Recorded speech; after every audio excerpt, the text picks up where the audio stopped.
मेरे पास एक बीमारी आ रही है। मैं एक बीमारी से मेरे को बीमारी आ गई, मैंने तो कुछ ऐसा करा नहीं। मान लीजिए किसी व्यक्ति को हार्ट डिजीज़ आ जाती है। अब वो उसको जब दिक्कत होती है, उसको चेस्ट पेन होता है, वो डॉक्टर पे जाता है, वो टेस्ट करते हैं, वो पता करते हैं कि भाई आपको तो हार्ट की बीमारी आ गई है या आपको जो है दमे की बीमारी आ गई है। तो अब क्या करा जाए? हम क्या ये कहेंगे कि जब आ गई तो आ गई है, ये हमारी नियति में है तो हम इसे भोगेंगे, होने दो, जो तकलीफ़ आ रही है मैं उसको भोगूंगा। क्या ये बात सही है? नहीं। वो जो आनी थी आके हमारे को लग के, वो कड़वा फल हमारे मुंह में आ चुका है, वो अब कर्म का फल ख़त्म हो गया, वो साइकिल टूट गई। अब हमारे हाथ में है कि हम अब क्या करें उस फल को भोगते हुए, कि क्या उसका कड़वापन हम कम कर सकते हैं कि नहीं। बिल्कुल करना चाहिए। ये हमारे पास फ्री विल है। कर्म को हम भोगें कैसे?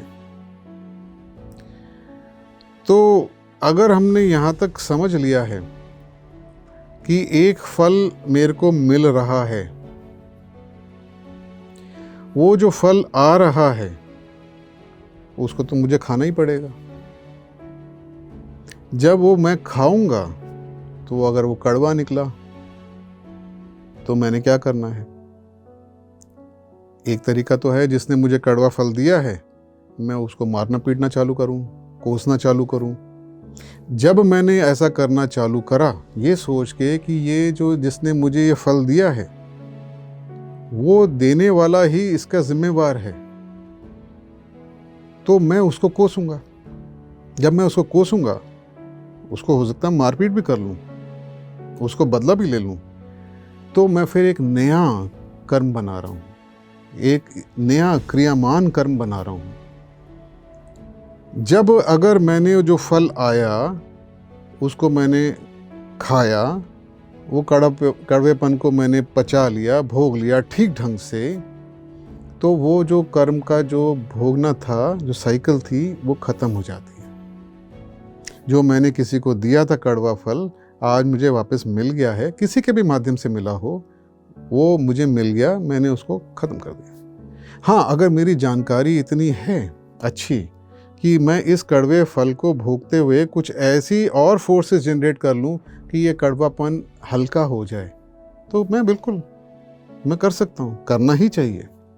अब इसको हम एग्जाम्पल में समझते हैं। मेरे पास एक बीमारी आ रही है। मैं एक बीमारी से मेरे को बीमारी आ गई, मैंने तो कुछ ऐसा करा नहीं। मान लीजिए किसी व्यक्ति को हार्ट डिजीज़ आ जाती है।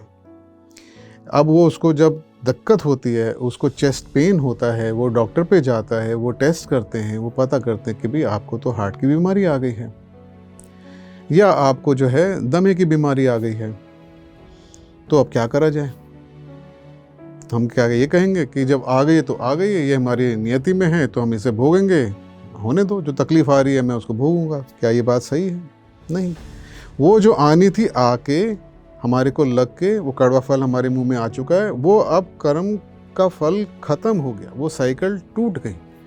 अब हमारे हाथ में है कि हम अब क्या करें उस फल को भोगते हुए, कि क्या उसका कड़वापन हम कम कर सकते हैं कि नहीं। बिल्कुल करना चाहिए। ये हमारे पास फ्री विल है, यही हमारा क्रियामान कर्म है। तो हम उसका इलाज करेंगे, हम कोशिश करेंगे कि वो हम इलाज करके उसको कंट्रोल में लेके आएँ, इस बीमारी को हटा सकते हैं, तो बहुत ही अच्छी बात है। तो ये एक तरीका है भोगने का। हम थियोसॉफी में कहते हैं कि आप बियर करें योर कर्मा चीयरफुली। चीयरफुली क्यों? क्योंकि जो कर्जा था, पुराना बंधन था, पुराना जो हमारा कर्म फल था, एक EMI थी, हमने उसको पे कर दिया, हम उतने हल्के हो गए। और हम जब उसको ठीक से भोगते हैं तो हम भोगने के अंदर जब उसको हल्का करने के लिए कुछ और एफर्ट लगाते हैं तो हम कुछ नया सीखते हैं। जैसे हार्ट डिजीज़ का पेशेंट अब सीखता है लॉज ऑफ न्यूट्रिशन, कि क्या खाना चाहिए, क्या शरीर के लिए बेस्ट है खाने के लिए, कैसे उसको अपना लाइफस्टाइल को ठीक करना है। पहले वो बिल्कुल एक्सरसाइज नहीं करता था, सिगरेट भी पीता था, शराब भी पीता था, मोटापा भी बहुत था, हाइपर ब्लड प्रेशर भी था, उसको भी वो ठीक नहीं कर रहा था, ढीला ढाला ज़िंदगी थी।